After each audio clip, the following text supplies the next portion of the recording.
Professor, International Conference, Rome, Italy, and Italy, sir. Renewable energy, and the acceptance of paper. Last time. Good morning. Today we discuss about the uniform gradient series. Okay. So in the last class we have discussed the problems on arithmetic gradient. So in similar way we are going to find out the how this arithmetic gradient can be used. How the arithmetic gradient can be used. So last factor in the 7 factors, that is arithmetic gradient series or uniform gradient series. So these are the sums which are going to discuss. Okay, take down this sum.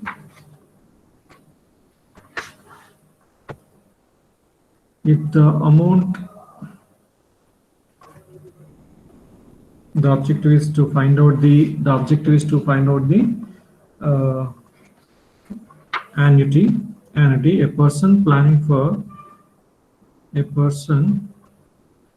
is planning for his retired life.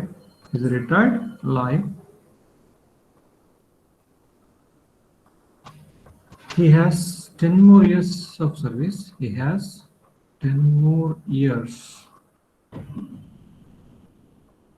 of service. You would like to deposit 20%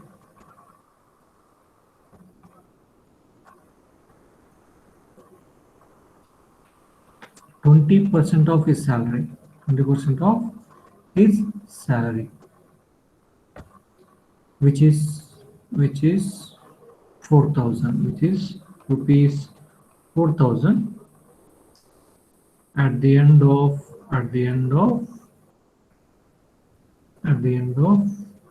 first year. Thereafter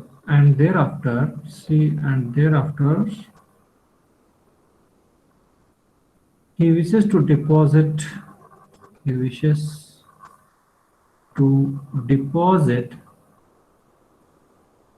the amount with annual increase means every year increase of 500 rupees for the next 9 years. Means actually he is paying 20% of his salary, which is 4,000. Means every year he is paying 4,000. Along with this, you would like to deposit 20% of his salary, which is 4,000 at the end of first year, and thereafter he wishes to deposit the amount with annual increase of 500 rupees. Means 4,000 plus 500, then 4,000 plus 1,000, then 4,000 plus 1,500, like that for the next 9 years. With an interest rate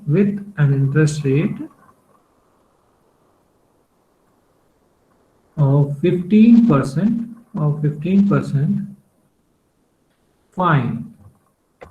Find the total amount. So the meaning here, find the total amount at the end of 10th year. So what is at the end of the 10th year means it is a future sum you are going to find out. 10th year of the above series. So this is first we need to understand the problem clearly, what is given. And what we need to find out. So here if you look at, a person is planned for his retired life, and he has 10 more years service, and then he would like to deposit of 20% of his salary, which is 4,000. So he is depositing 4,000 at the end of every year, and thereafter, after first year, he wishes to deposit the amount with an annual increase of 500 rupees. For the next 9 years. With an interest rate of 15%. So if you look at here, given data. So if you write down the given data here, so annuity, he has mentioned that every year annuity, that I'll mention here A1 because it is not equal, say A1 plus will be there. So A1 is 4,000, A1 is 4,000 and gradient. So the gradient amount is nothing but, that is G, that is equal to 500 rupees. He wants to increase every year, rupees 500 rupees increase every year. And also this I mean, as a time period is 10 years. Time period is 10 years because he's having the service of 10 years. So time period is taken as 10 years. And I rate of interest is given as 15%. So rate of interest, time period, so 15% compounded annually.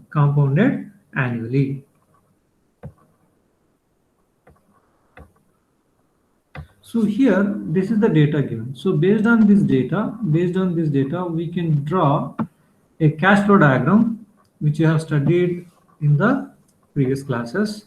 So here I am drawing the cash flow diagram. So starting from 0, at the end of first year, he is paying 4,000.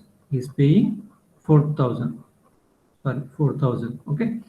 Then at the end of second year, along with this 4,000, he has increased his savings, deposits by 500. So next is, so if I draw a little bit, relatively I draw with the cost, and if I increase, then it will be 4,000 plus 1,000, 500 plus 500, so 1,000. Likewise, fourth year, it will be 4,000 plus 1,500, 4,000 plus 1,500. So likewise, you can write at the end of 10th year also, we have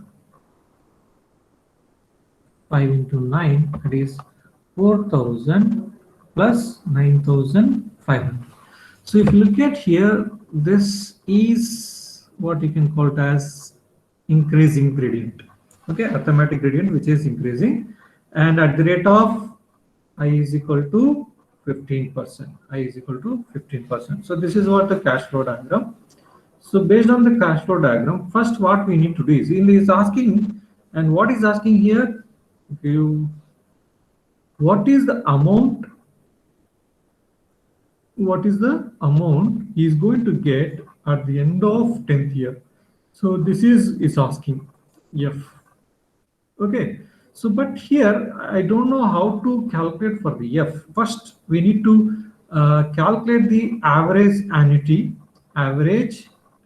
that is A, means because this is increasing cash flow with the gradient of 500. So for that we have the equation.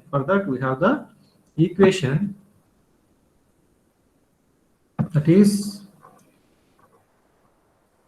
A is equal to A1, means this is the average annuity I'm finding, because this is here, if you look at, there is a increased gradient series is there. So for that we have equation A is equal to A1 plus G into 1 plus I whole to the power of n, okay, minus I into n minus 1 whole divided by I into 1 plus I whole to the power of n minus I.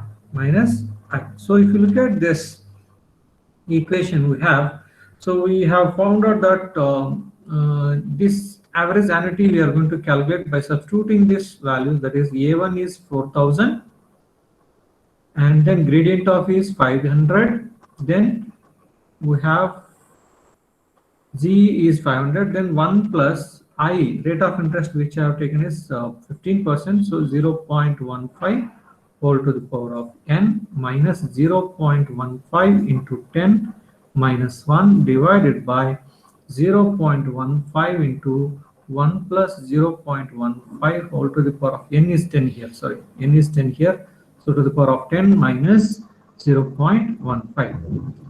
So this is to calculate only the average annuity, means, so if I take this will become A, and of course A, and then A, and then A, then and A. So we are finding the average annuity from this gradient series. For that we have the equation like this. Equation, this is the, so this annuity I am finding. A is nothing but annuity, average annuity. Okay. So once you find out the annual equivalent amount, this is called annual equivalent amount or annuity, whatever you can give the name, equivalent amount. So next, we are going to find out the value of A from this equation, how much it will be.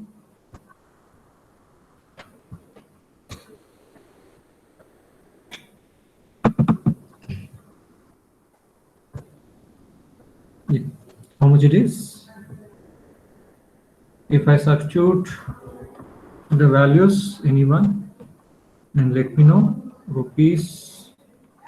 And also one more is we can use the equation, that is A is equal to, by using the compound interest factors, that is G into, here I am finding the A annuity value for the given G I comma N. So here A1 is 4000 plus 500 into A by G comma I is 15% and for 10 years. So the factor A by G comma 15 comma 10, if we look into the compound interest tables, I'll be getting 500 into 3.3832. So from this I can get rupees 5691.60. So what is the amount here? 4000 plus 500 into 1 plus 0.15 whole to the power of 10 minus, anybody?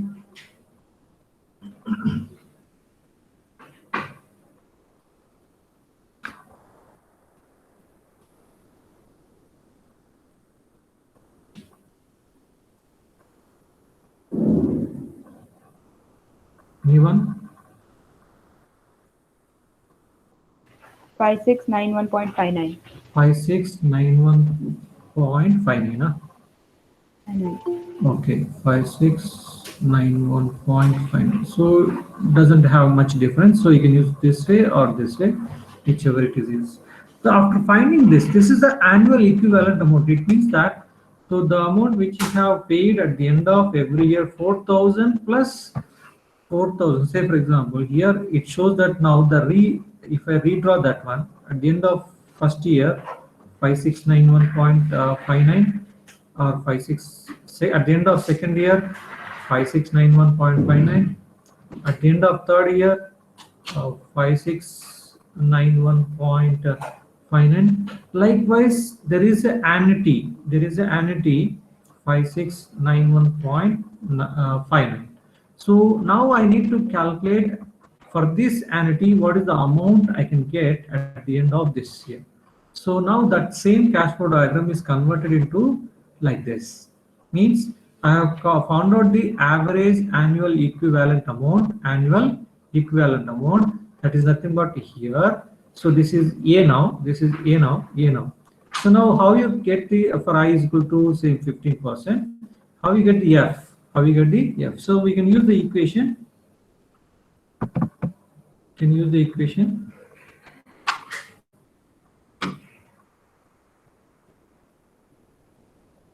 Yeah, we can use the equation. We are going to find out the F value. So F is equal to, that is the first factor, means uniform series compound amount factor. So what is the equation we have? Uniform series compound amount factor. So that I'm going to use here. So F is equal to, I know the annuity and I need to find out the uniform series compound amount, means at the end of 10th year. So this is the equation for finding the future amount for the given annuity.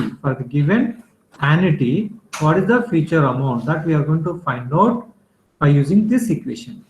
Or if I use the factors, I mean compound interest factors, that is F is equal to A into the factor here, what you are finding? F for the given A, I comma N.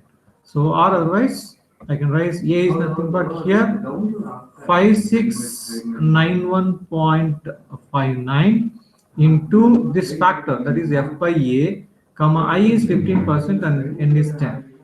Okay, so then F is equal to, this is 5691.59 into, for the if you look into the compound interest tables for F by A, comma 15, comma 10, 15%, comma 10, 15%, comma 10. So I'll be getting around 20.304 from the table which I have given in the Google Classroom. Just look into that, 20.304.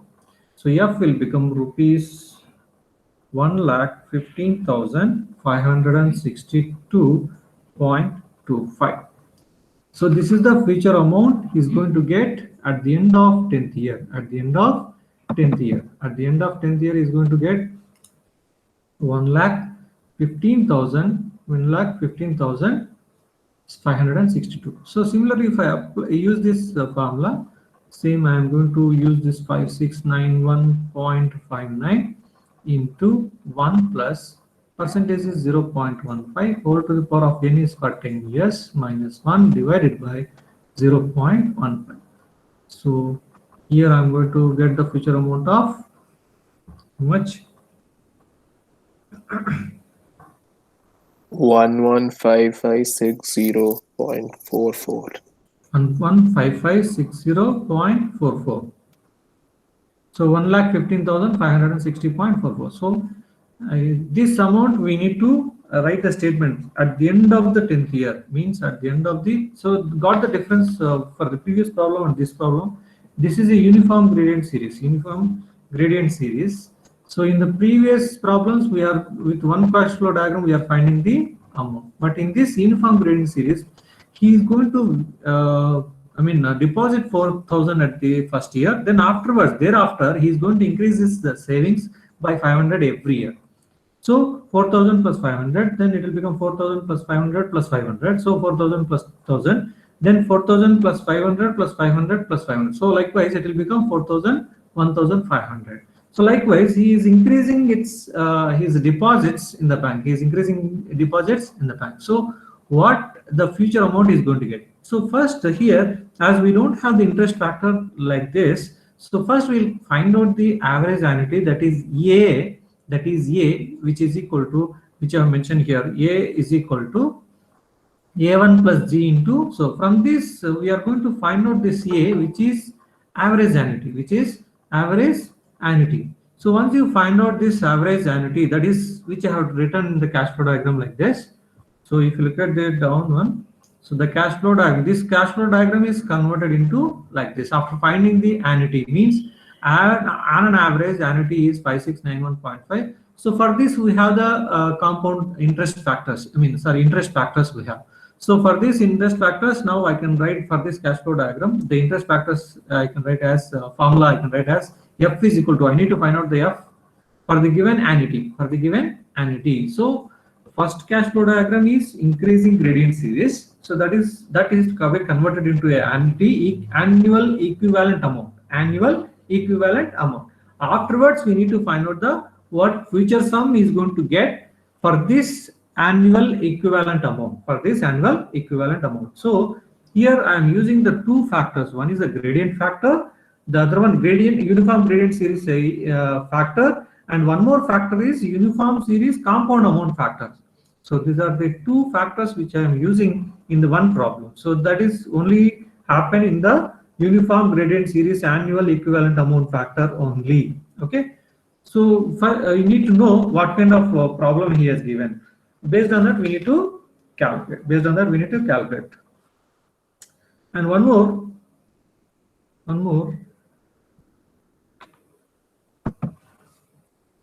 problem on this uniform gradient series, where the gradient is decreasing. So decreasing trend.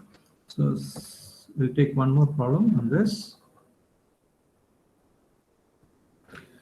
A person is planning for his retired life. A person is planning for his retired life. He has 10 more years of service, similar to that, but saving is different. He has 10 more years. He has 10 more years of service. He would like to deposit. He would like to deposit. He would like to deposit, say, rupees 8,500 at the end of first year. At the end of first year.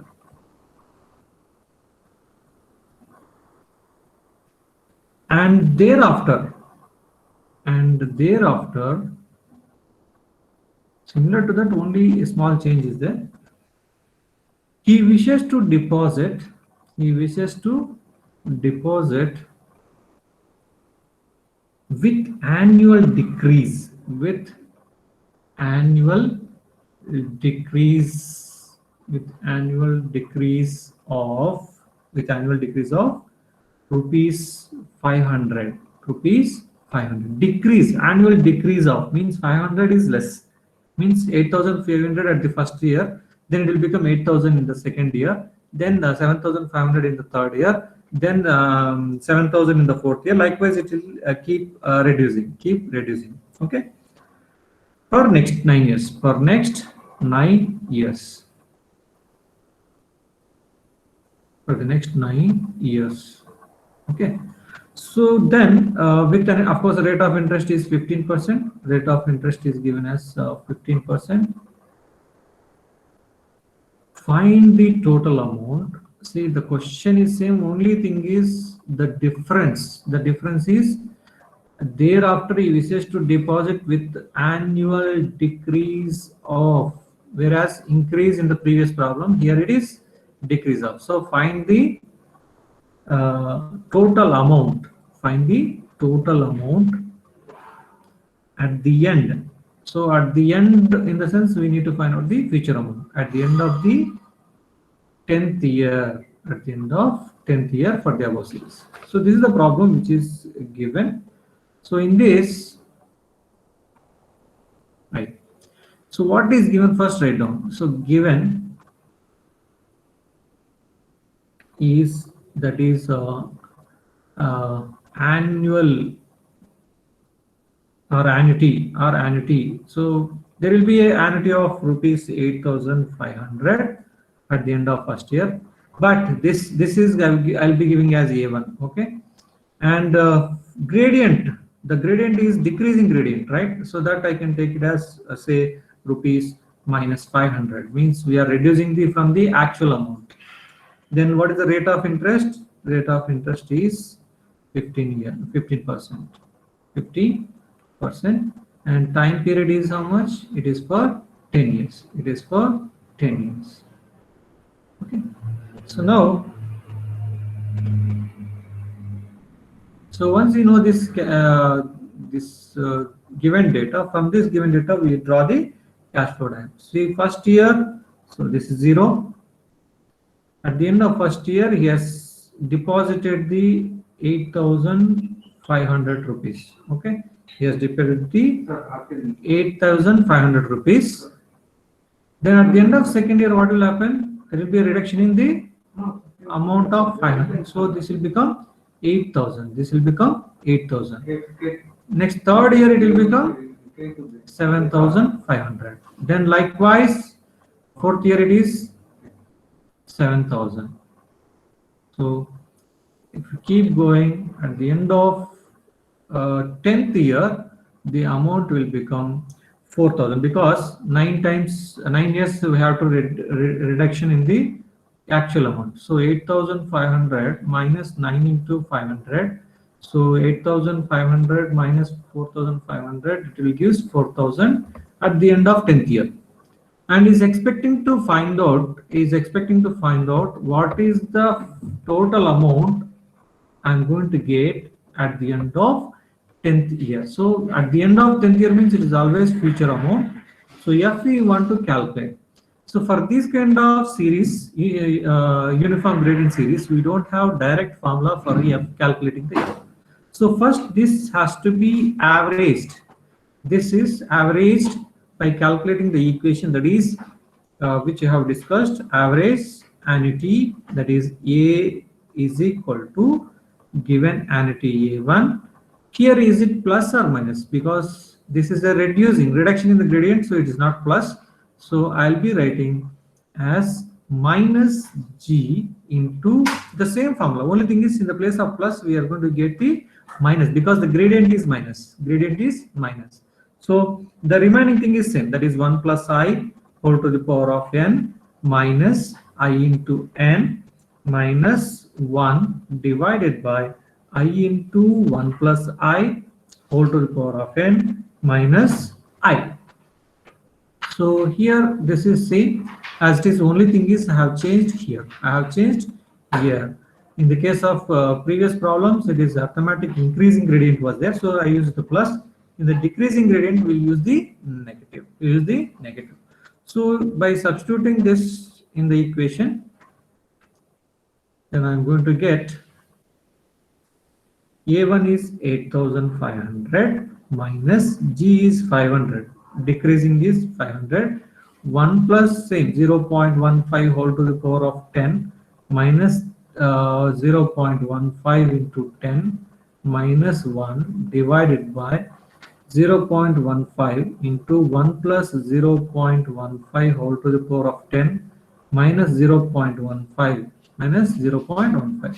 So by using this equation, I can calculate the A by simplifying this. And also similarly, as we discussing from the first problem, we can do the second way also. So where A is equal to A1 minus G into what you are finding here, A by G. This factor we have, A by G comma I comma N. So from this, A is equal to A1 is 8,500 minus in 500 into this factor. This factor is A by G 15%. That is what we have discussed in the just previous one. That is same as this 3.3832. So here, if I substitute and find out this value, it is around rupees 6,808.40. Okay. And what about this? Is it you are getting the same rupees? How much?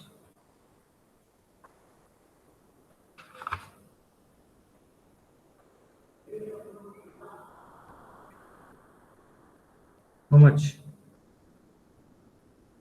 Anybody? 6808.4. Same, huh? Yes, sir. Oh, good. So 6808.40. So in this case, we got the same. Normally, we'll get very little difference. Okay. Anyhow, okay, right. So this what amount it says? It is a average annual equivalent amount. Means at the end of every year is. So if I rewrite this cash flow diagram, it tells about 0, say 6808.4 at the end of first year, and the end of second year 6808.4, at the end of third year 6808.4. likewise we have. So at the end of 10th year also we have 6808.4. now it is easy to find out what is the future amount. I'm going to get for this annuity. This is A, and this is A, for I is equal to 15%. So for this we have equation. Same equation. 1 minute. Yeah. For this we have a same equation. That is, we need to find out what F is equal to. We have the A into that equation which you have written 1 plus I whole to the power of uniform series compound amount, where F we are going to find out F is equal to A into 1 plus I whole to the power of n. 1 plus I whole to the power of n. Previous one how we have written the same way, and this is I. Okay. So if I substitute the amount 6808.40 into 1 plus 0.15 over to the power of 10 minus 1 divided by 0.15. Then one more way. So need not to do the two methods. Only thing is to differentiate. I'm writing here. To differentiate, I'm writing here. And f is equal to a into what factor I can write? What I need to find out? F. What is given? A. So f by a, comma I, comma n. So a into, you can write like this: f by a, comma I is 15%, n is 10 years. So factor directly from the compound interest tables. You can find out that f by a is how much? 6,808.40, and the factor is similar to what we have calculated from the previous one, 20.304. So if I multiply these two, I can get around 1 lakh rupees, 1,38,237.75. So what is the value of this? Rupees. F is equal to how much? Anybody? Use the calculator and tell me.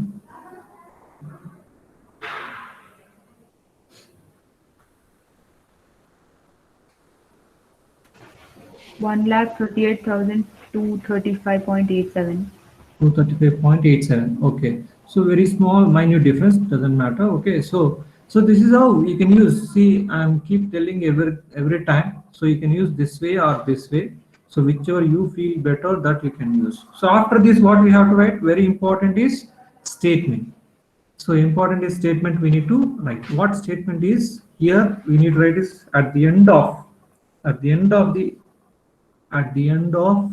10th year.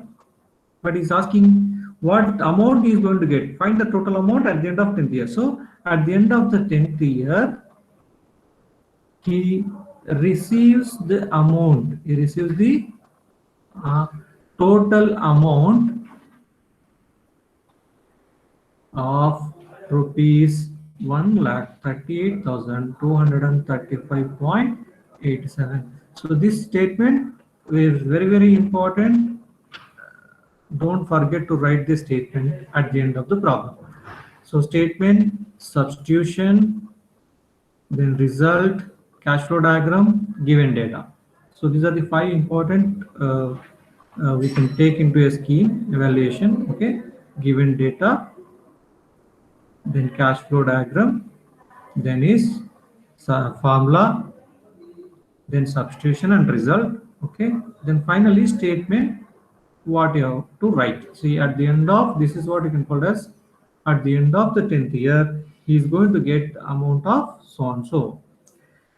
Now we'll go to the, we have studied about the, what you call effective interest rate. We have studied about the effective interest rate in the previous classes, and also compounded, I mean, when the compounded quarterly, or when the compounded is daily or compounded monthly, we have calculated the effective interest rate. Similarly, one more we need to study or understand the what is called as continuous compounding. You can call it as continuous compounding. One more important topic here. So continuous compounding, continuous compounding, or we can say it has another name, infinite compounding.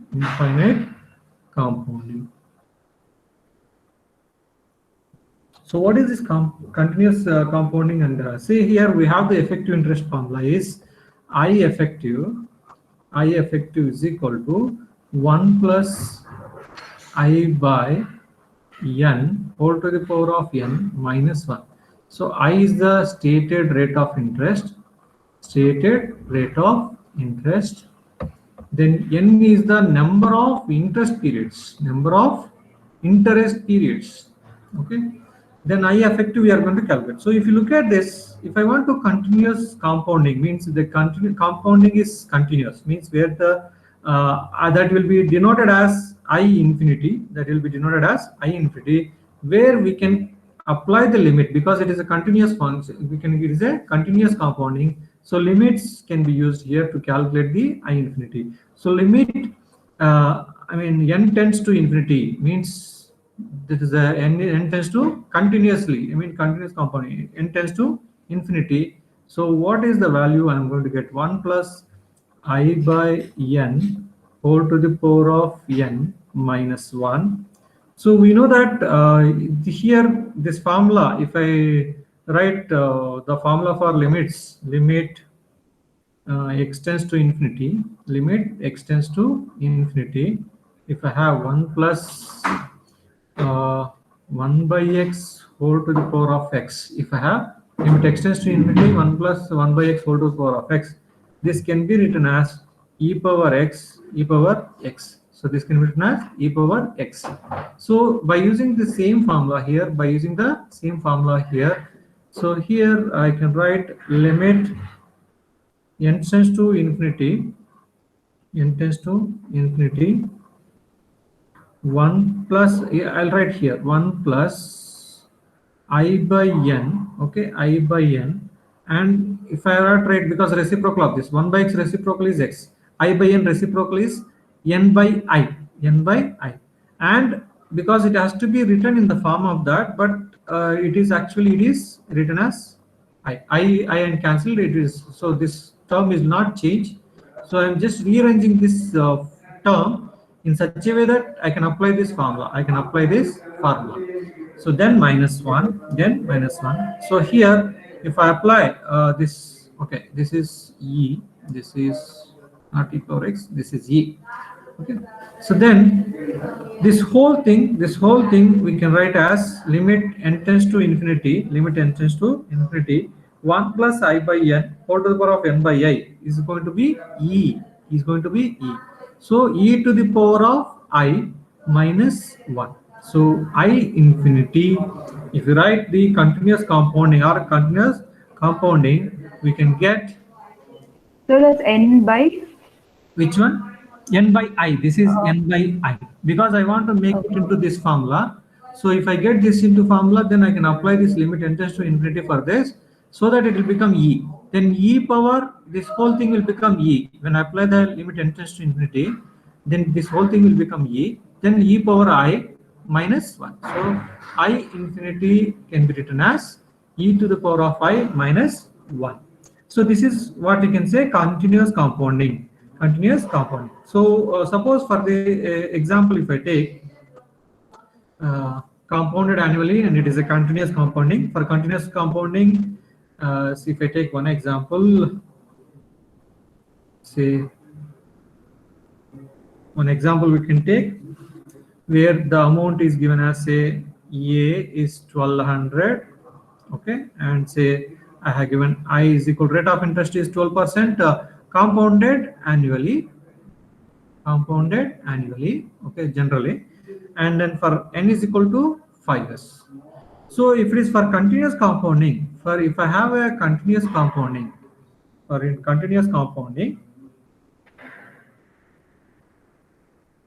it will be, I will become, I infinity is equal to e to the power of I minus 1. So e to the power of I means I is 0.12 here, minus 1. So if I calculate, this value will be around 0.1275. Then for the future amount, for this annuity, what is the future amount I am going to get here?